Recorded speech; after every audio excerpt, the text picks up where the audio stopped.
Well, good evening, everyone. My name is Vlad Perju. I'm the director of the Clough Center and a faculty member here in the School of Law at Boston College. It is my pleasure to welcome you to the first event of the academic year and to the inaugural event in our series, Arts and the Culture of Democracy.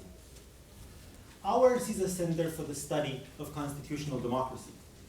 And much of what we do is to invite and give as much thought as possible to the questions about constitutionalism and democracy in this country and elsewhere. What is and should be the average life of a constitution?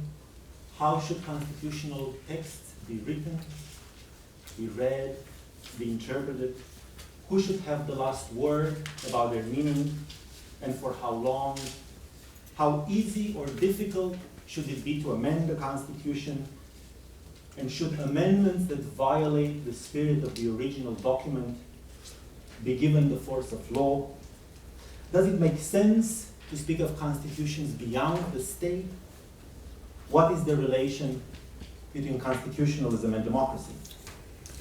These are important and difficult questions, but they're also unsurprising objects of inquiry for a center such as ours. You would expect us to ask such questions. If we did not, you would want to know why. Finding answers, or at least doing justice to the process of searching for them, has sent us from the beginning beyond the narrow confines of any academic field. We're proud to bring together historians and philosophers, sociologists and journalists, lawyers and economists, to bring their knowledge and sensibilities to these topics.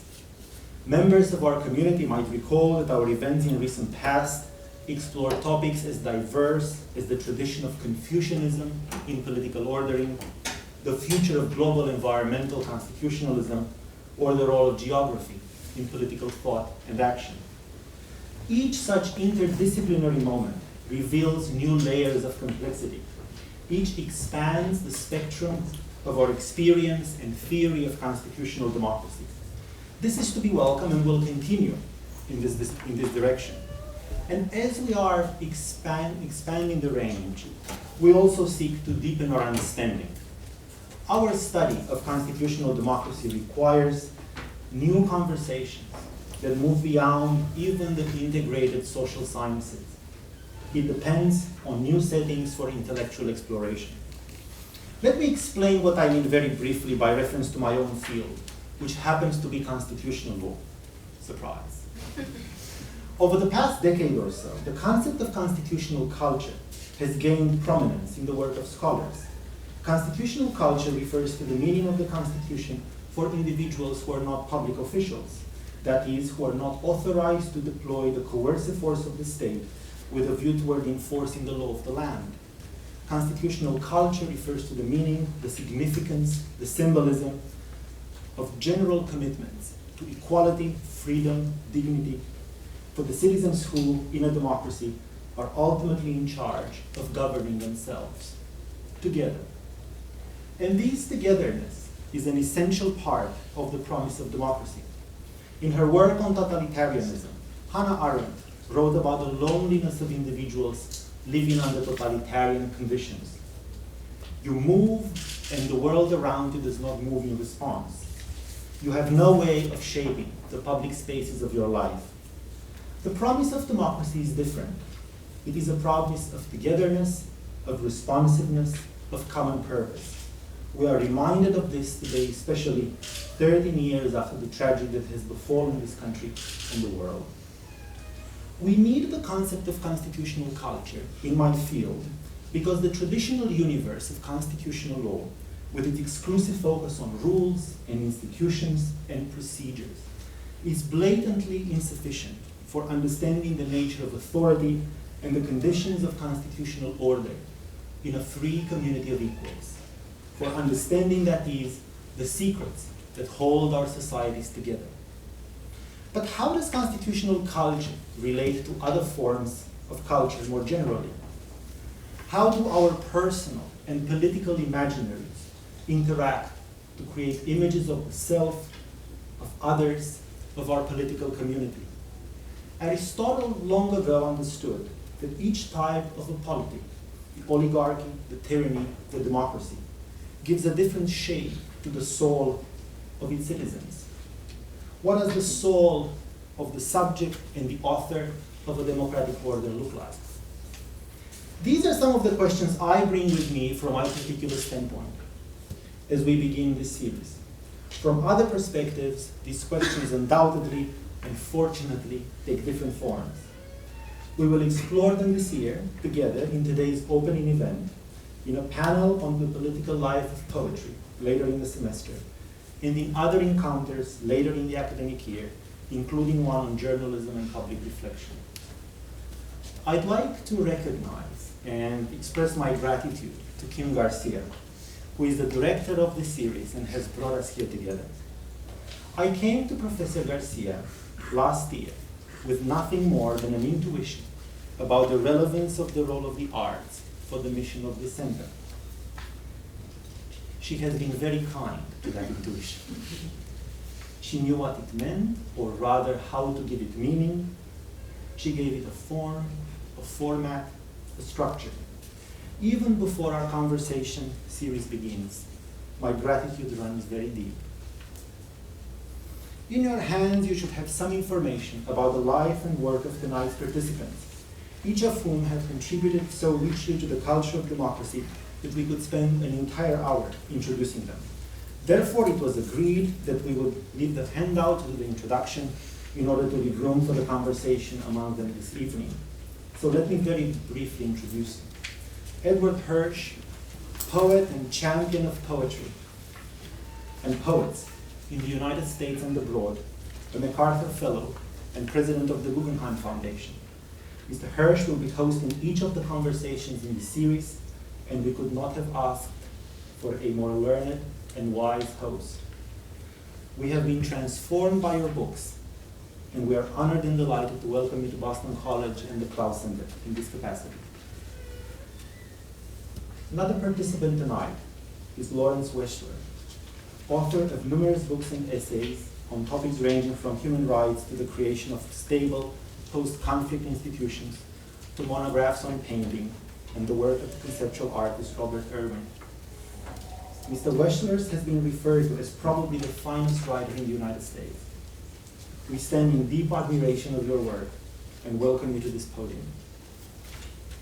To his left is Professor Fiona Smith, coming to us from the United Kingdom, a legal thinker and author who has graciously accepted to present the work of James Boyd White, who was unable to be here for health reasons.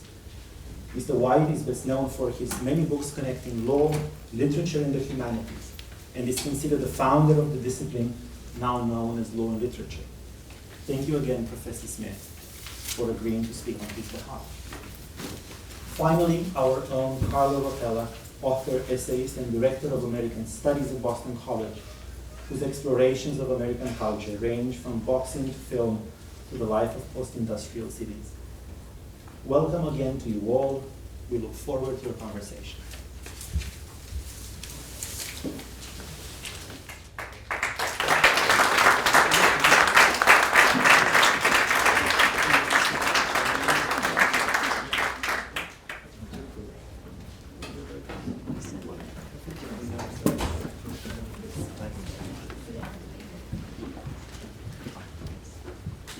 Hi everybody, it's nice to see you. Thank you for coming.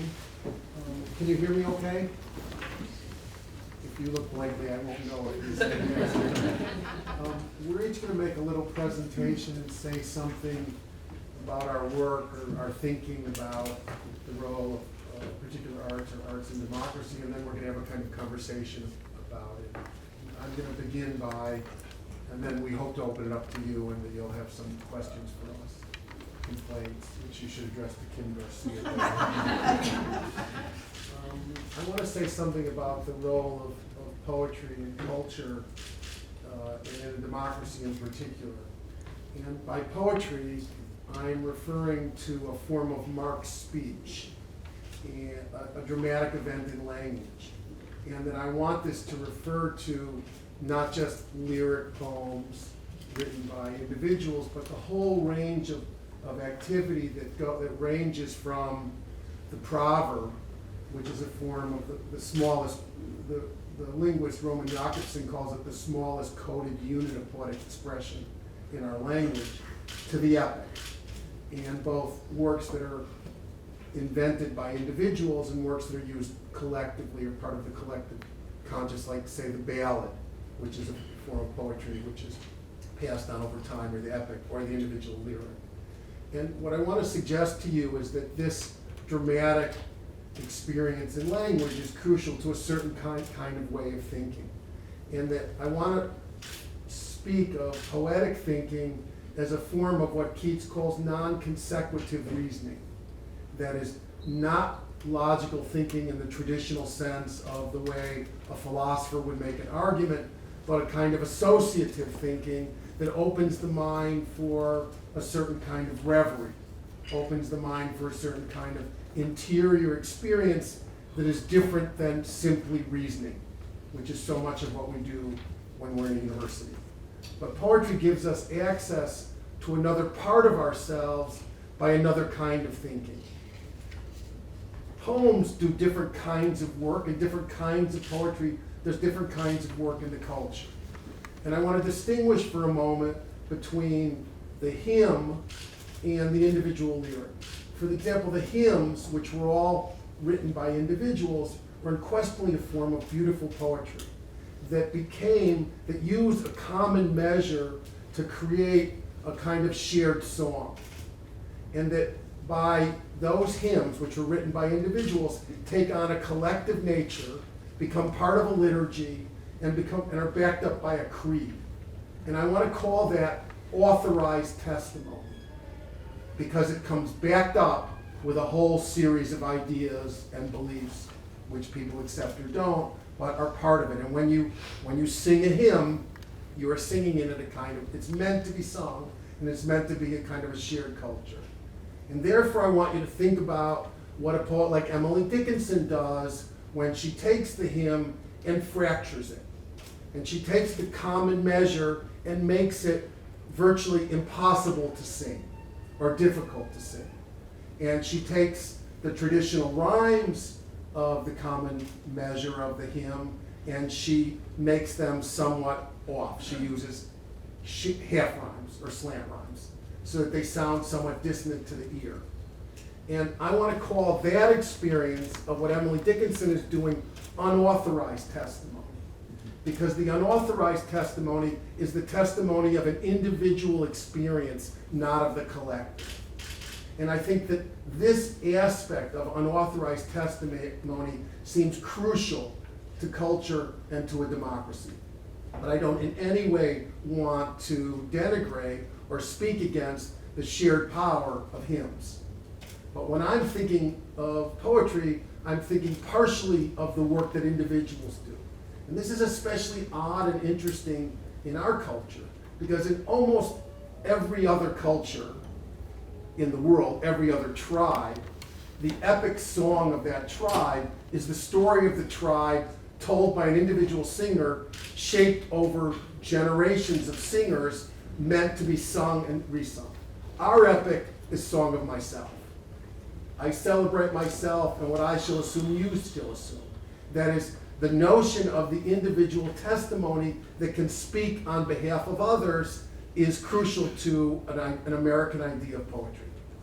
And when the poet speaks on behalf of others, I want to call that the prophetic function of poetry, which is what Whitman's doing, imitating the biblical rhythms of the King James Bible and speaking as a self who stands in for the collective. When Langston Hughes says, America is not America to me, that's meant both to speak for himself and for all the disenfranchised. But against that, I want to speak of those who are of poets who are not trying to speak with the prophetic function of poetry, but with the personal or individual experience of poetry, which is what you'd say that Emily Dickinson is doing. Because I could not stop for death, he kindly stopped for me, is an individual experience that she's trying to dramatize. Now, these poems of individual experience open up a space for us in terms of our interior lives. And I'd like you to think for a moment of what happens when you read a poem. You're by yourself, or you're with others, but let's say for the moment you're by yourself, and it's the middle of the night, and you begin to read a poem. You're alone with your feelings and your thoughts. But you're not just alone with your own feelings and your thoughts, you're alone with the words of another. And language is necessarily social. And poetry is an art of language. So you're with the words of another, which is social, but you're with your own feelings and thoughts. And I believe that the lyric poem, what I'm calling unauthorized testimony, delivers on our spiritual lives precisely because it gives us the gift of interiority. It gives us an experience of ourselves, but also participation because it gives us the words and thoughts of another. And I hope you've had the experience that I've had where you're reading a poem by someone and you feel almost as if you've written it. That is, you feel almost as if you've written the poem to which you're actually only responding. As if, because it is so deeply has it answered your own thoughts and your own feelings. It gives you a language for what you're feeling, an experience of interior life. And I want to say that poetry in a democracy operates in a space of a continual dialogue between the prophetic function of poetry and the individual function of poetry. That is, whenever poetry becomes simply too personal, if poets only write about their families or their individual lives or their feelings, there is a kind of corrective that you can't help but notice, oh, our country's at war in Vietnam. Maybe we should be writing some poems about that. Maybe that's important to our consciousness. But whenever poetry becomes only about the war in Vietnam, other American poets come along and say, well, actually, our interior lives matter over here. And that the quest for social justice also is a personal liberation. And that means our private lives need attending to. And I think the character of poetry in a democracy is a kind of discussion or movement in poetry between these social and individual experiences, these unauthorized and these authorized testimonies. So, thank you. Thank you, Ed. I'm very honoured to be here today to represent Professor James Boyd White, who, as Vlad said, is unable to attend. And so I present his words and then my take on his words for you this evening. So I want to start with the quotations that are in your pamphlet and just share his actual words with you. Says, the opinion of the Supreme Court, like the drama, is a cultural institution that works to teach the public, in part by bringing into the zone of collective attention that which is distant or remote, unseen and particular. In part by the way it works through dramatic opposition, with character poised against character, voice against voice. In part by the way it seeks to give meaning to the events thus examined, locating them in a larger context and a larger story, running back in time and including potentially all the elements of its institutional memory. Description, explanation, justification. These are for us essential activities of mind and language. And they all take place in the human relation that is created by speech between or among human beings who are conceived of as centers of value and imagination, inherently equal, as people who can be called as they can call others into deeper forms of life and thought. These activities resist the objectification of others that is the hallmark of the empire of thought. And finally, both the judicial opinion and the drama call upon us as readers to engage in our own versions of this fundamental activity and imagination and language. Become a maker of order yourself, they tell us. Become one who claims meaning, for our shared experience or the possibility will be lost. So what I take from Professor White's words, I've got 5 things I want to share with you that I think is a crucial message of his work.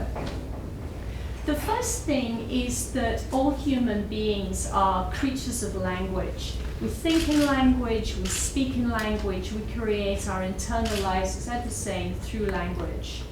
And literature is essential to law, good law. And it's essential for good law. And the reason is because law and literature share the same character. Good literature entertains, but it also engages and challenges the reader by creating a relationship between the reader and the writer. And that relationship forces the reader to participate fully in the thinking of the writer, and to fully engage with what the writer is trying to convey. And good literature as well reminds us that we each have the vocabulary and the form of expression to create that dynamic relationship between the reader and the writer. And that we do, in turn, have the linguistic capacity to fully articulate the values we have as a society. And if you like, democracy is just a short term or a shortcut to describe the values of our society. So when we speak about democracy, we speak about our values as a society. It's an all-encompassing term. So what about law then?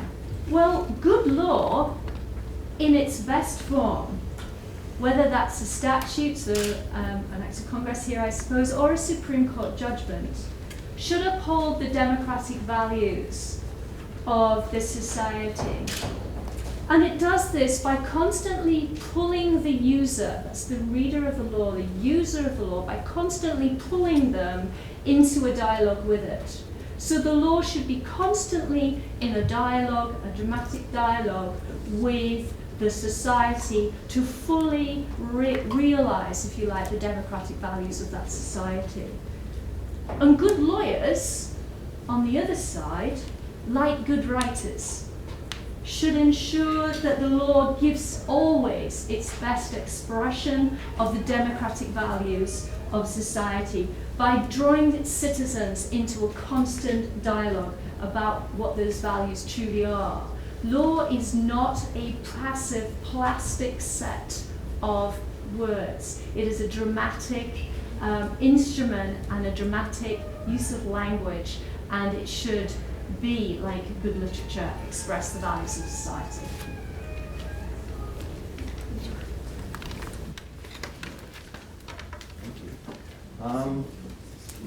See if I can make this work.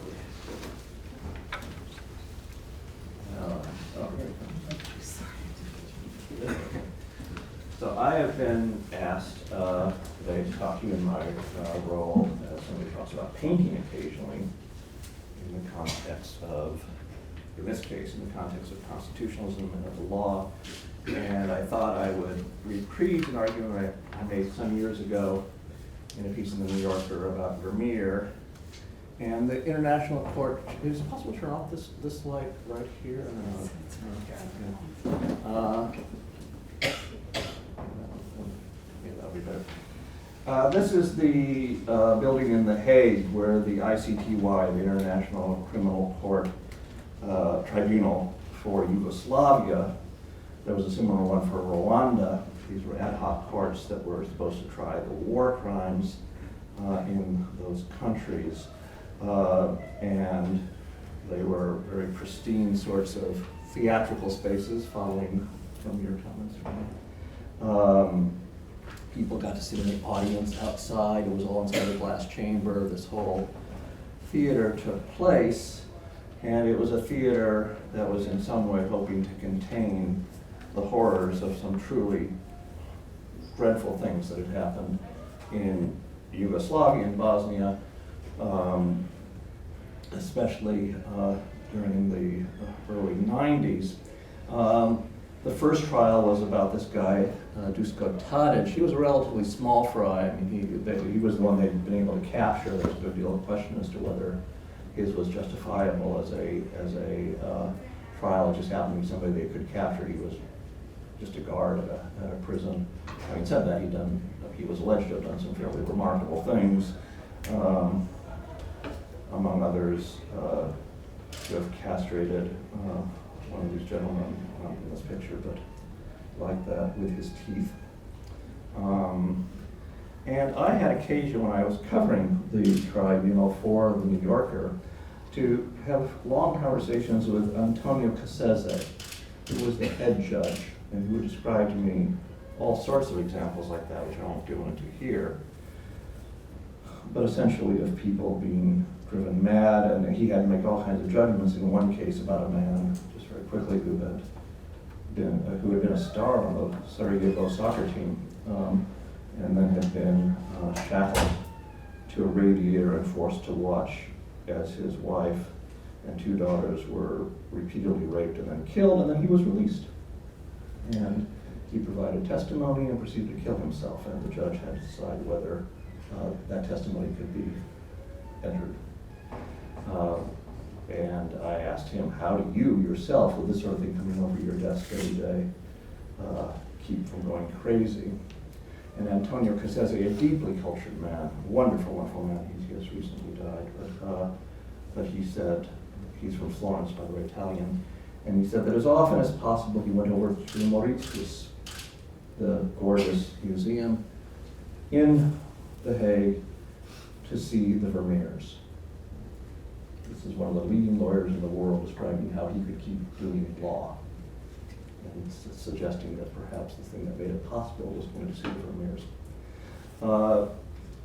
Of course, the amazing thing for me was that as he said that, it occurred to me that when Vermeer painted all those paintings, which are for us the very epitome of peace and serenity and centeredness, all of Europe had been Bosnia. This was coming out of the period of the wars of religion. Horrible, horrible things that had come slashing into the Netherlands. When you see those maps on the wall up there, that is not a neutral object. That is an object of a place of endless massacres and so forth. During his lifetime, there were 3 wars with the English, which, when you see those women reading letters, do I have one of those? Yeah, I don't have one of them here, but where are those letters coming from? They are often coming from soldiers who are, for example, fighting the English in New Amsterdam, resulting in his lifetime from New Amsterdam having been lost to the Dutch and going to the English and becoming New York. And that, in fact, that's what those paintings are about. And that, in fact, what's happening with Vermeer, I go on to argue, I have a book about which part of this is argued called Vermeer in Bosnia, that this is one of the great moral achievements of all time. This particular man invents a kind of peace and breathes it out. If you, for example, look at this very famous painting, which is one of the paintings in The Hague, at the Mauritshuis, the view of Delft, it's almost a cliche at this point to look at it, to look at that serenity. I would want to point out to you that this painting is done about 4 or 5 years after a horrific event in the history of Delft, which was the explosion of you can barely see it here, it was the explosion of the armory. 90,000 pounds of munitions explode, killing the foremost painter in the town, Carlo, killing many, many more people proportional to the town of Delft than were killed in the World Trade Center. And then, in fact, going back here, this is where the armory was back there. So that painting, which for us is all about peace, is the equivalent of a photograph like this. Look at, of course, it looks just like a normal, beautiful day in New York, but there's something quite astonishing about that vista. I suppose I can tell a story here in this context at this school of one of the great, great moments in my life, in my college at Santa Cruz, when we were just talking about 9/11, a similar epic moment had happened, Nixon invading Cambodia, and we had a meeting of the college as a whole, and everybody got up and tried to one-up each other on how important this was. Our Pulitzer Prize-winning historian, Paige Smith, said this was the crisis of American history, and not to be outdone, our great New Age philosopher Norman Brown got up and said it was the crisis of universal history. And at which point, my master Donald Nicol, a great, lanky coal miner's son from England, a lay Catholic theologian, got up and said, well, you know, I think we should have some modesty in our crises. I suspect the people during the Black Plague thought they had been going through a rather difficult period. You know, it seems to me that you're basically dealing with the problem of Jesus on the waters. You know, so we have this whole reading of the college book. And he said, well, you know, it's the story of Jesus gets in the boat with the apostles. He's been preaching all day, says, I'm tired, I'm going to sleep. They start to go across the Sea of Galilee, I think. And, you know, and don't worry, everything will be fine. And a storm kicks up, and they freak out. They wake him up. He says, don't worry, everything will be fine. He goes back to sleep. The storm becomes a gale. And don't worry, everything will be fine. He goes back to sleep. The storm becomes an absolute hurricane. The boat's being flipped in circles. It's absolutely terrifying. They wake him up again. He says, oh, ye of little faith. That's where he says that. And he says, peace. And there's peace on the waters. And we all kind of looked at each other in embarrassment. We didn't understand that. But and he said, it's always seemed to me what that story is about, is that in times of deep crisis, of chaos, you can't let the storm enter you. You have to find peace inside yourself and breathe it out. And that's one of the things that Vermeer is doing in these paintings. But more to the point, and that comes out in this sort of thing. He also talked about two other things rather quickly. He is taking genre painting, which is a very, very popular thing in Holland. And so for example, the image of vanity, of the woman looking at herself in the mirror. There's countless, endless pictures that are kind of moralizing. It could be any woman. And what he does is he takes a very specific woman, This, although she is in fact looking at herself in a mirror, this has nothing to do with vanity. And in fact, one of the things that's quite remarkable about these paintings, by the way, is that time and again, he pictures women who are in the midst of having to stand still. There's duration in these paintings. That's a snapshot over there on the other side. This one is a movie. This takes several seconds. She's just looking, she's trying to see, is this right, does this look good, and so forth. And in fact, it's even more than that, because he makes it a little bit out of focus. It's like happening upon something that you weren't even supposed to see. But a moment of deep interiority, and I'm coming back to your point about interiority, and the democratic impulse of that. So it's not at all just somebody it's somebody who is a real person in the fullness of their life. That is not a picture about sloth or about lovelornness or something, there's a whole bunch of those. On the right, that is the depth of that kind of interior experience is honored. Here, for example, it's not one of these pictures of, be careful when you're with men or something. There's something much more remarkable going on in his picture up there at the Frick, and with a map behind it. And there's all kinds of things going on. So that he is saying, don't treat people as types.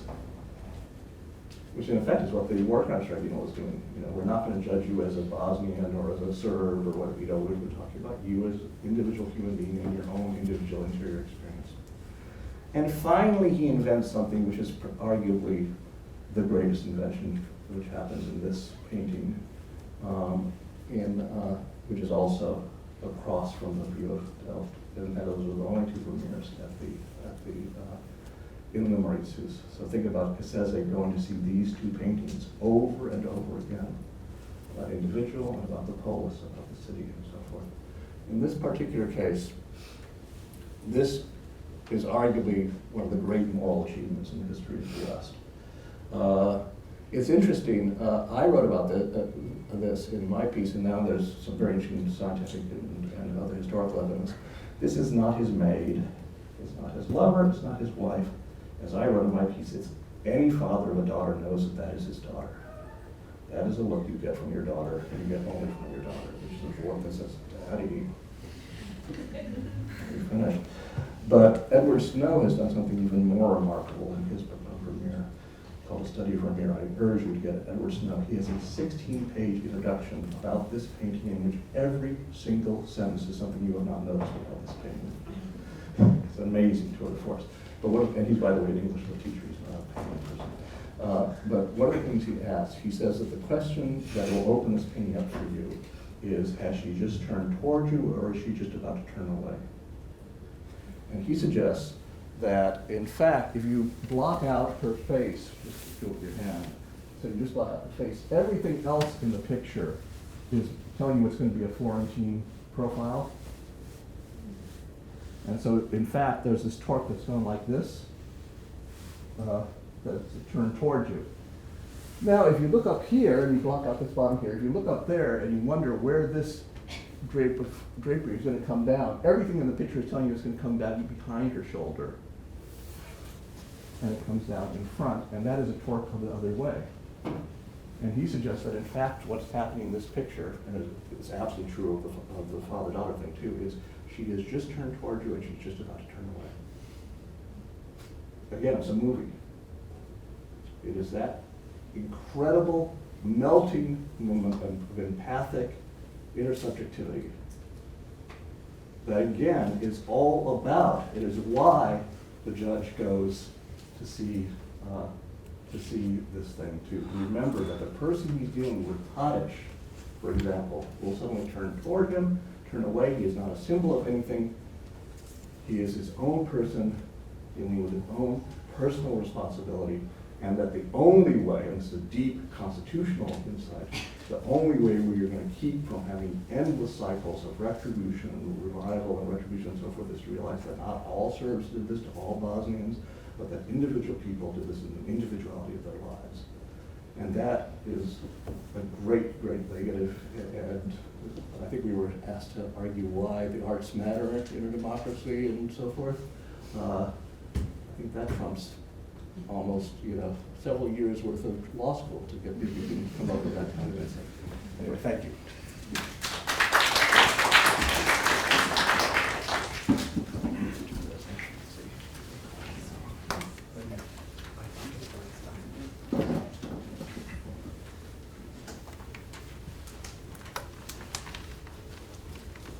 Okay, so as the American Studies professor, it is my job to get us to The Walking Dead and Divergent. From the sublime to the ridiculous. So, talking about democracy in the arts, the conversation tends to be about high art, literature, or also sometimes about folk culture. But it tends not to be so much about popular culture. So I want to talk just a little bit about popular culture and how it fits into the conversation. Now, on the face of it, there's one perfectly good reason that that conversation is not about popular culture. And by popular culture, I mean in particular the genre fiction, popular genres of genre fiction. So I'm talking here about crime stories, mysteries, horror, romance, the Western, and a broad range. The one very good reason why it's not talked about is that there's nothing less democratic than the process of the production of popular culture at the high corporate end, right? If it costs $250 million to make and market an action movie, right, that's the opposite of participatory, right? That a very large corporation produces this product, it is uniformly distributed around the country and around the world, nobody gets a vote, right? On the other hand, if you think about the reach of that work, you think about not only the democratic or demotic reach of that work, but also what happens over at the do-it-yourself fringes, that is, people using the bits and pieces, the Lego pieces of these genres to make their own narratives, and also people aggressively rereading and misreading these works that are produced by corporations. It's in some ways some of our most democratic culture. So maybe one way to think about it is to think about it as a field of possibilities, right? A terrain that's contested in various ways. Our place where cultural work happens. And part of that cultural work, and the point of bringing it up here, is that part of that cultural work is to think about subjects that citizens of a democracy should be thinking about. We use our genre fiction to think about things like the proper relationship of individuals to one another, or the individual to the state. We use our genre fiction to think about injustice and inequality, right? We use our genre fiction to think about things like racial and class difference, right? In fact, in ways that are taboo in our political conversation, but are perfectly fine if you're telling a zombie story, right? There's a kind of standard tradition in the scholarly world of thinking about some genres, like say the Western, right? The Western has a long history, and scholars like Richard Slotkin and others have a long history of analyzing the Western as a repository of ways to think about the nation and empire, ways to think about ideas of civilization and savagery, ways to think about racial difference, and especially ways to think about the individual's proper relationship to other individuals and to the state, in particular the state's, for instance, monopoly on violence, as opposed to the individual's violent agency, right, to stand up for him or herself. And that's also true of the crime story, in particular the American or the hard-boiled crime story, as opposed to traditionally what's called the British crime story, the kind of locked room murder mystery. I'm talking more about the American crime story, it's often called noir, which tends to have the following structure. There's usually a surface crime, which is a robbery or a murder or something that you can do something about. Our hero can find out who did it and punish that person. But in the process of investigating that surface crime, what's uncovered is always deep crime. And deep crime is something that's chronically wrong with the world of the story that you can't do anything about. Think about, for instance, the movie Chinatown, in which our hero sort of figures out who killed who, but on the way to figuring that out, figures out that one person owns everything and everybody else is his servant, right? So that structure of surface crime and deep crime is a very handy, offers us a very handy set of devices for thinking about things like inequality and justice and other matters that should concern us as citizens of a democracy. Now those two are what I would call the respectable popular genres, or the intellectually respectable popular genres. I want to just talk about two others that are less so, just because they're more, I think, have more contemporary purchase for us. The first one is the young adult dystopian fantasy. I have daughters of the age where they're looking at me and then looking away a lot. And so, Hunger Games, Divergent, right? So a couple things to say about this young adult dystopian fantasy, which has sort of elbowed aside high fantasy on the Tolkien model in the last generation. At about the same rate that it has become common across the political spectrum in this country to think about, to start rethinking some ideas like, for instance, equality of opportunity, to start realizing that people who thought of themselves as middle class might not be, or that middle class purchase might be more precarious than we thought, that the aperture for getting into the class, the political class, or the class of people who matter is getting smaller, right? The dystopian fantasy is all about that. It's all about thinking about these processes, the hollowing out of the middle class, the sense that maybe the individual has no proper relationship to the state because the individual has no word or say in what happens, right? And Divergent is my favorite example of this precisely because it's totally derivative, right? Somebody said, you know what, Hunger Games made a lot of money, we need another one of those, right? And Divergent comes along. But for those of you who either are young enough to know it or have children young enough to know it, Divergent is a really interesting model of what it's like to be middle class in this country, right? The access to the class of the haves is shrinking rapidly. And so what there is a set of, there are a lot of very nervous parents who are trying to prepare their children to get into, right, the right, except it's not a college, it's a guild, so that they can fight their way up into this precariously ever more hard to reach class of haves, right? And if you don't do that, you're divergent, right? And that's a story that anybody in high school now in this country who has a prayer of going to college, it will resonate with them, right? So we ask our junk fiction, we ask our non-high literature to be a place where we can think about stuff like that. The other excellent example is the zombie story. We have been absolutely overwhelmed with waves of the undead, right, in the last few years. And I'm going to bracket vampires for the moment. Think about the vampires as the 1%, right? They're rich, they're foreign, they're queer, right? But think about zombies as the rest of us, right? So the 99, right? The masses. And so the zombie story is the first thing, and I'm going to bracket, talk to Kim about this, I'm going to bracket World War Z because it's different. It's the New Deal zombie story. But the typical zombie story first does away with the state, and does away with civil society, and does away with any kind of social contract. All right? So what you've got around you are a bunch of fellow citizens, a couple of whom are like you, and therefore deserve your regard, And everybody else, your proper relationship to your fellow citizen is to aim for the head. Right? So this story has proliferated in a moment in which we become, again, across the political spectrum, very skeptical about the role of the state. Right? And very skeptical about the idea that there's a single polity that we all belong to and we share some ideas and values and can sort of hail and regard each other, right, as fellow members of this polity. Instead, it's like, well, there's a few people like me and everybody else, fair game. Right? The zombie story is a vehicle for thinking about exactly this kind of stuff, right? For thinking about the processes that have led to it. The final point to make about this is that it's not an infinitely flexible genre. It is possible, all these popular genres can be used, the Lego pieces that make up these genres can be used to say different things. World War Z is an excellent example. It's the one zombie story I know of in which we need lots of government to nationalize industries and help us get out of the zombie problem. It's as if it had been made during the New Deal, right?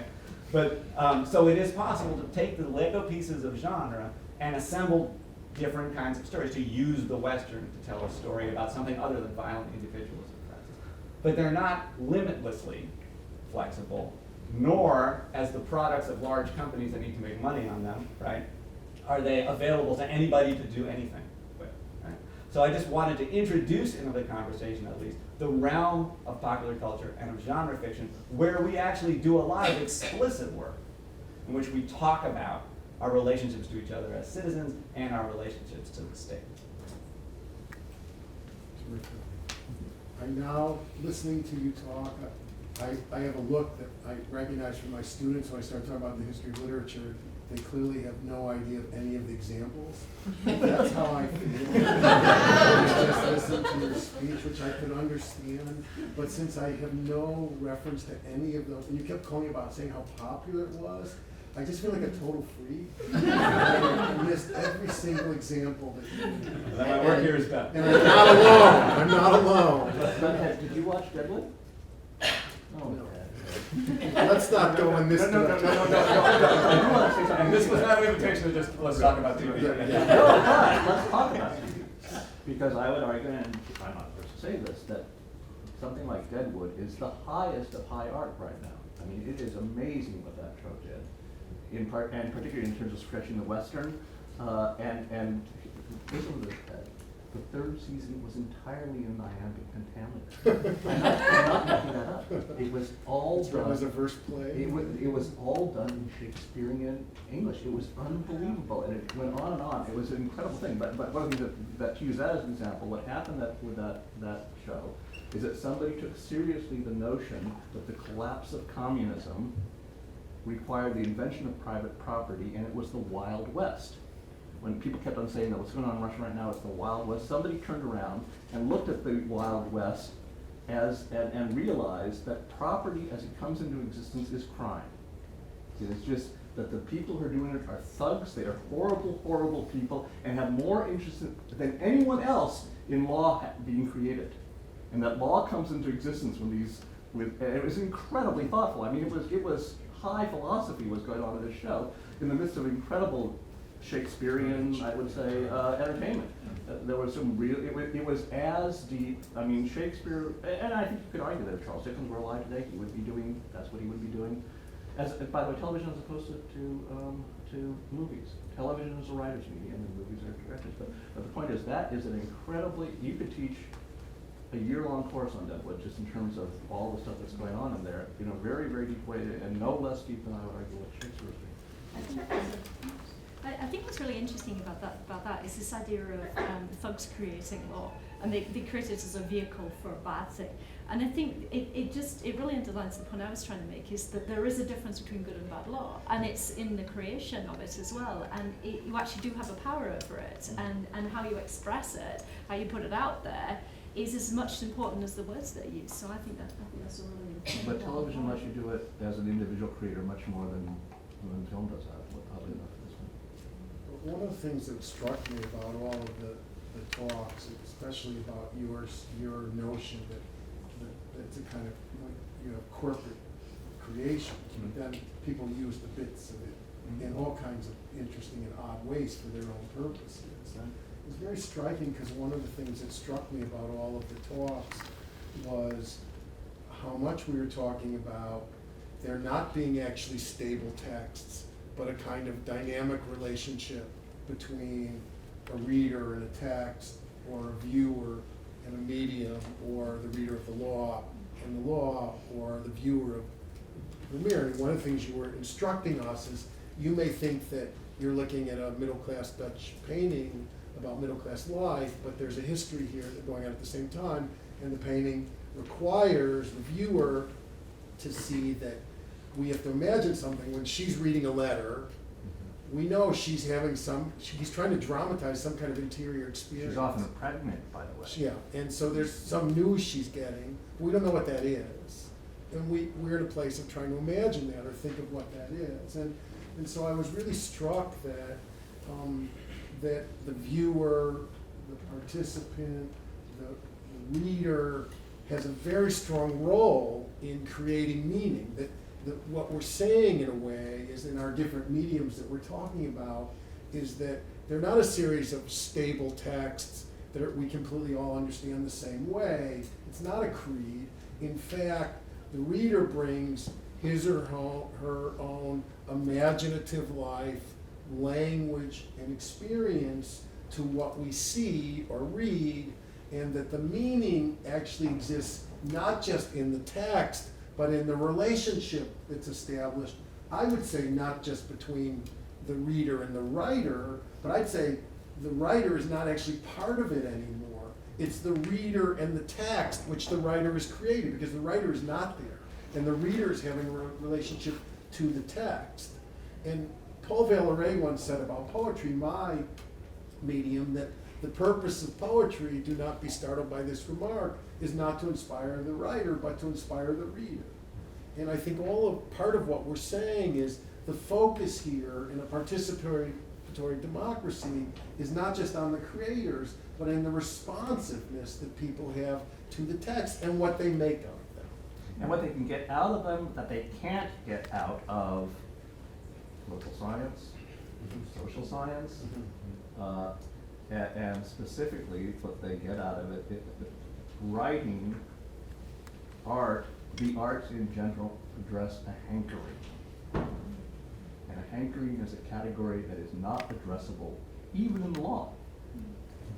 Hankering is something that you could only have as an individual. Eudora Welty says that it is the art's job is to make the reality real.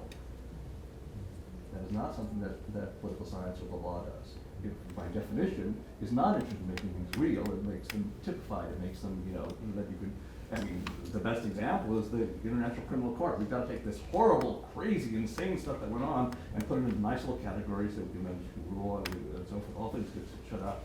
But it's not. That's not the job of that court to make what happened there real. That is the job of poets, of painters, of Vermeer, and things like that. And also another good quote on this is James Baldwin, who says that art's job is to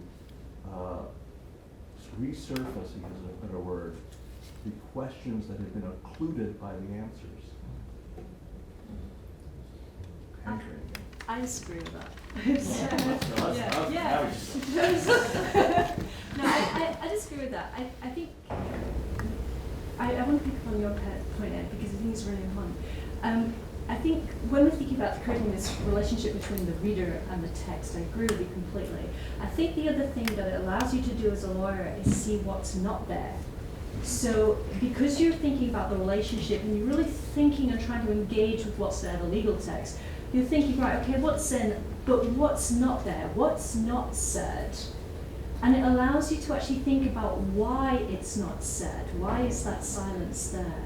And I think, disagree with you, Ren, that law doesn't have to be this plastic box. It doesn't have to be a space where you take away the drama and take away the pain, because we talked about earlier that I was at the Tadic trial, and I witnessed the You were watching that guy.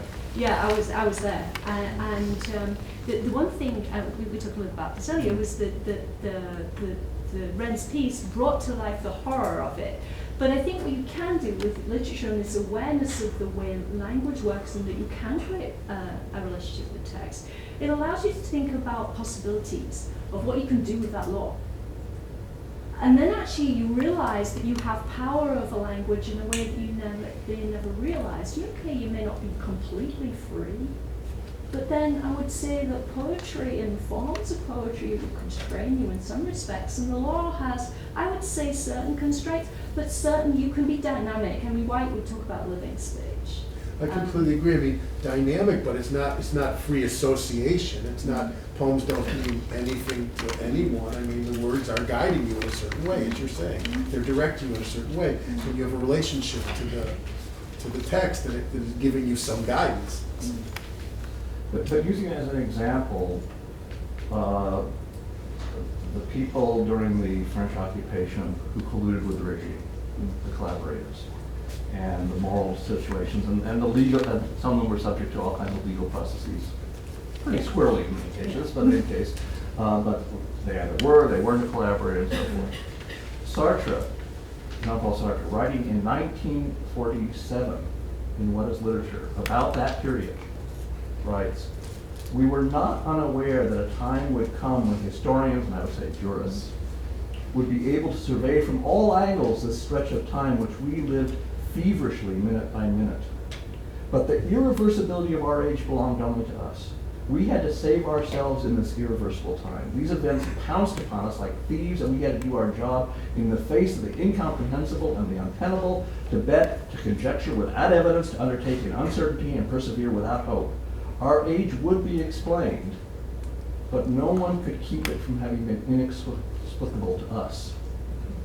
That is the job of art, to tell you what it was really like, and that is often not something that can be captured in a trial, tragically. And in fact, I disagree with you, although I like you. They seem so nice, but really they're starting to knock each other down. Because you're boxing writing, they've got each other on the ropes. But disagreeing with you, what I would say is that in fact it is the job of lawyers to keep that reality from the room. That's what adversarial law does. It's, objection, Your Honor, objection, Your Honor, objection, Your Honor. And when you talk to jurors after trials, it's invariably they tell you the stuff we need to know we weren't able to know because just when we were about to hear it, they told, and that's the whole job of law as it is in practice, is precisely not to have the irreversibility of time and so forth come out. Go ahead. Okay, yeah. Go. Do you want a boxing metaphor? No. I mean, I was going to actually raise a different, well, really different, which is that, so that discussion informs the debate, which in this country I think is too narrowly about what kinds of culture should the state sponsor, right? But maybe a broader way to think about it is, what is the range of fields of marked language? What's the range of vessels into which to pour an idea that a culture makes available to a citizen at any given moment, right? What are the number of ways in which you can ask, is this a good law or a bad law, or what's the relationship to it? And so one of the way this is too often argued in this country is, should the government be in the business of supporting X, whatever it is, right? On the national level. But on the local level, that conversation is much more supple and interesting. So like in Chicago, where we're from, should the government of Chicago be doing something about the disappearance of blues culture, right? Because it seems important to a lot of people that people have, in the city of Chicago, have blues available as a form of marked speech to call upon when expressing ideas. And it's an important form. It's an important tourist market, right? And when those two things come together, you can then have an argument about, well, what's the utility of this form of culture? And even in a kind of in a very practical way, what's it doing for the people of Chicago? So some of the answers to that is, well, having blues clubs in the city attracts tourists and sells taxi rides and dinners. But then the other part of that conversation is having a living blues culture allows forms of utterance and forms of imagining oneself that are important enough to us to spend resources on. It seems to me that related to this conversation and your disagreement is that it seems to me that in a dynamic culture, you want available different forms of art and different kinds of thinking that are available. And that literature and the law, say, have things in common, but they also have things that are not the same. And that's why there's the law and that's why there's literature. I mean, you don't want the law to do exactly the same kind of thinking that you want your poets to be doing. You want there to be a dynamic relationship, but the law is meant to do one thing which is not exactly the same thing as poetry. I mean, everyone recognizes, I mean, the reason that we get worked up in my side is that of the field is that everyone recognizes why we need law. I'm just trying, from the back of the room, but poetry's here too, and it's going to give you something. There's never been a culture without it. Culture's part of every culture as long as there's been recorded history, and before that, and I don't want us to be the ones who drop the ball, we need this why, and so there we're trying to make the case, but for what it does, which I think gives us another kind of thinking. But it seems to me that it's not to say we don't want political science thinking, it's not to say we don't want philosophy, but there's a reason that there's a long argument between philosophy and poetry, because philosophy gives us one kind of reasoning or thinking which is crucial to being human, to thinking through certain problems of being human, but it doesn't give us any effective realm. And that poetry gives us access to, and arts give us access to feelings which are often banished from a certain kind of reasoning related to the law, related to philosophy. And that it seems to me that in a really healthy, dynamic culture, you have as much available as possible to give people access to all the forms of thinking and discourses, as your guy talks about, forms of discourses that make up what a full human experience. And you're talking about popular culture, or the ways that collectively we can think through certain problems. And I think that's also a very crucial component, not just because you have a taste for certain kinds of popular culture that I don't have a taste for. But what really strikes me about your argument is that it's the way that people are using these things that are what's so crucial. And sometimes it's not metaphorical, right? When the president says Osama bin Laden wanted dead or alive, he is using a form of marked utterance that he took from the Western. And that in order to understand what kind of citizens he's asking us to imagine ourselves as, you need to understand the genre. Sometimes it's not in the realm of the English professor, sometimes it's in the realm of political utterance. Yeah, and everyone understands what he's talking about. Yeah, or he hopes so, right? Well, maybe not everyone. Reagan wasn't usually good at that. Yeah, and the Democrats have been so exceptionally bad at it for a generation and a half that it's worth actually understanding why that is. Right? Bill Clinton understood the romance. But other than that, he understood melodrama better than any president since Lincoln. Right? But in general, the Democrats have been so tone deaf and so weak when it comes to the uses of genre fiction and popular culture that they make the Republicans look like experts by comparison. So we're basically, Reagan was good at the Western, Clinton was good at the romance, George W. Bush was the goat story. Remember that story? Maybe we should open it up to the audience if you have any questions for us or thoughts or complaints you can bring to us in a half an hour. We'll be going right there. I was struck by the distinction you were just making between philosophy and poetry. And there's maybe a not so well known area of philosophy that's identified as lyrical philosophy. And in the American philosophy scene, there are a few of those folks. And it strikes me that it's interesting to look at because it crosses that divide that you make there. And you go all the way back to poetry and philosophy, the quarrel between poetry and philosophy and the Republic of Plato. It strikes me that it's, in a way, it's a false dichotomy, although it's meaningful to us because it has a long history. But if you look at lyrical philosophy in our culture and in our tradition, there's something really alive there that I think you're actually speaking to, which is making meaning from a very individual, internal, subjective realm that goes out into this more universal context that really makes both of them more alive.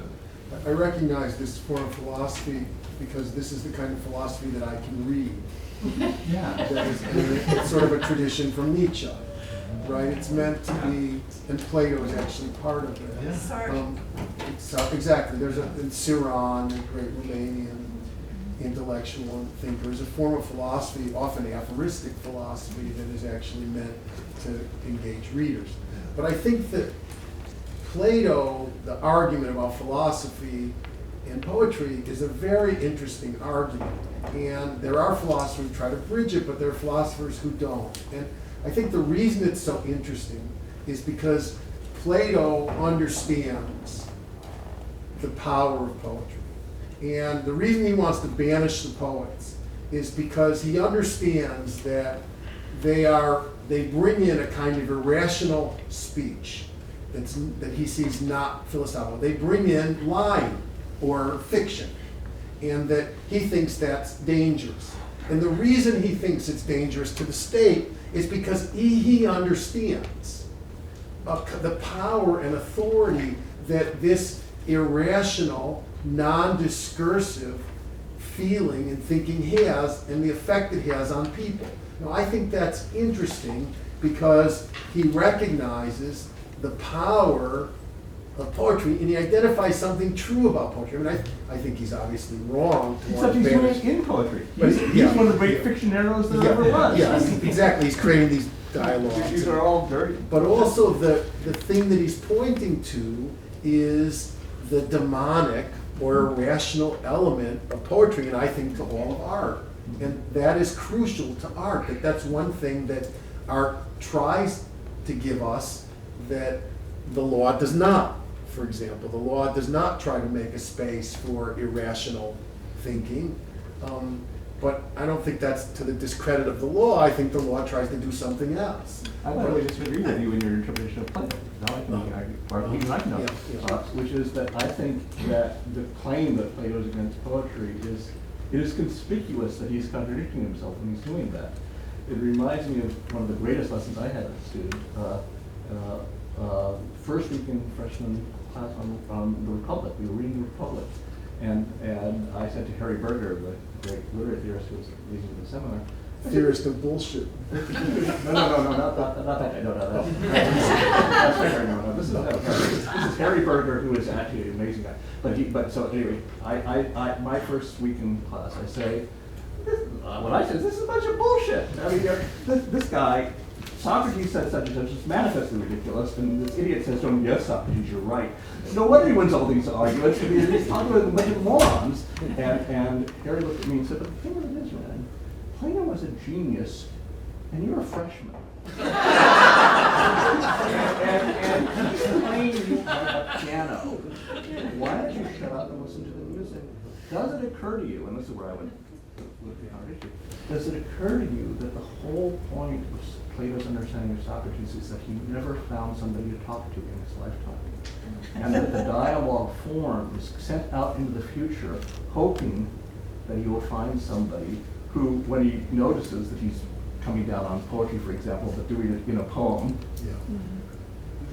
gets it, that is, and gets the richness of the poem. In other words, operating like a poem. It's sent out to some distant reader. It's sent out to the interiority of some reader, who would then understand that that's. But by the way you describe it is how it's always been understood. But if you notice that something is weird, the Chancellor of Plato knew that. But in his defense of poetry, Shelley says the reason that Plato was so terrified of poetry, wanted to banish the poets, is because he was a poet himself.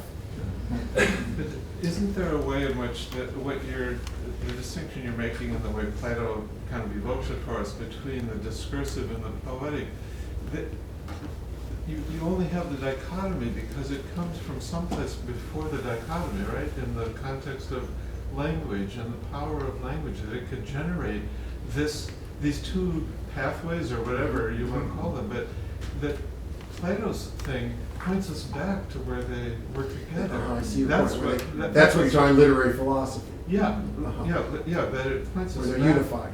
to where something originates. Like it takes us back to some point where. Not for nothing was Nietzsche a philologist.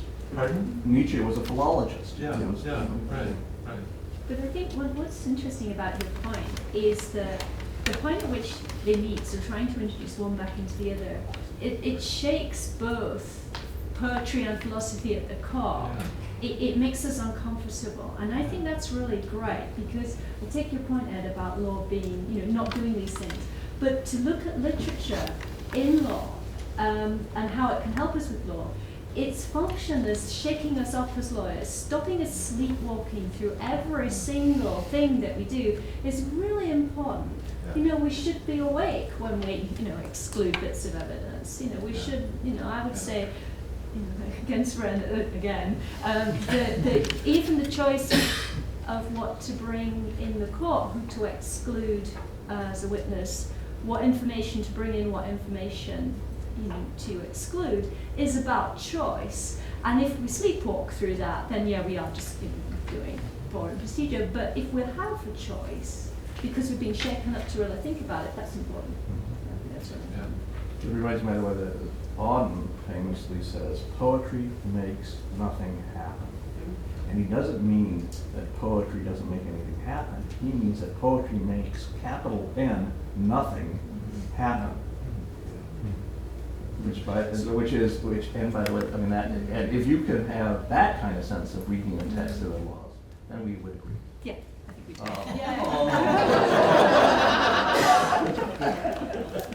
do. We are, can I just say, we are talking about a kind of non-instrumental thinking. And I think that's crucial, that it's meant to open us, we're talking about a kind of thinking that opens up a space inside of you that isn't necessarily meant to just get you from one place to another. So I would like to all hold hands now. Wasn't that part of it? And fall back to each, oh, not tonight. Thank you all, it's really a joy to be with you. Oh, we have a final question. Okay. I'm sorry. It's okay. So, Professor Hirsch seems to fear the extinction of poetry in American culture. Am I right about that? I wouldn't say the extinction, I would say the diminishment. Okay. Well, I wonder what you think. I think there is a form of poetry in American culture right now that is expressed by, you know, the group of us that is most the victim of bad law, and that's hip hop music and rap music. I wonder what you think of that as a form of poetry that reflects, you know, a type of oppression in America. There's no question that it's a form of poetry, and that there's no question that it operates in a certain space, and that it does a certain kind of communal work. And I would say it speaks very much to that prophetic function of poetry, that it has a very strong social message. And there's no question. I think popular music does some of that work too. And I mean, anytime you're using rhymes, and anytime you're marking language, you're talking poetry. I think there's no question that aspect of poetry is very much alive. I think it's fair to say that a certain kind of dramatic experience is given to you, a certain interior life is given to you by reading that hip hop can't give you. That hip hop is poetry, and it gives you a certain experience in poetry the way oral poetry does. It's different. It was different for Homer's listeners to sit in an audience and listen to an Aeolus, a singer, reciting the Iliad, which is how it was presented. That's a different experience than sitting by yourself and reading the Iliad, because you can stop, for example, you can reread, you can think, you can create a space. I mean, Ann Carson argues that in Eros the Bittersweet, that when Sappho puts together the word bitter and the word sweet together, you can stop and think, and for the first time you have access to another kind of emotion that you didn't have when you just had these separate words. And when a poem is just being sung, or a recited, or we go to a poetry reading, or we hear hip hop, you can't stop and pause over it, because the nature of the experience, if you reread it later you can, but the nature of the experience, the collective communal experience of listening to it, comes past you in a certain way. It's meant to do something else. So I don't mean to dismiss that at all. I think it's actually crucial. But I think it's also important to advocate for this other kind of more solitary experience. And this solitary experience is what I think is important to advocate for, because there's so much noise in the culture, and there's such a constant din around us. And the whole culture has attention deficit disorder. And I think there's something to be said for the kind of interior experience that you get from being alone with a painting, or being alone with a piece of music, or being alone with a poem. That's all. I don't mean to diminish this other experience, which I think is socially crucial and is obviously naming things for a very large number of people. So now we can hold hands. So, thanks, everybody.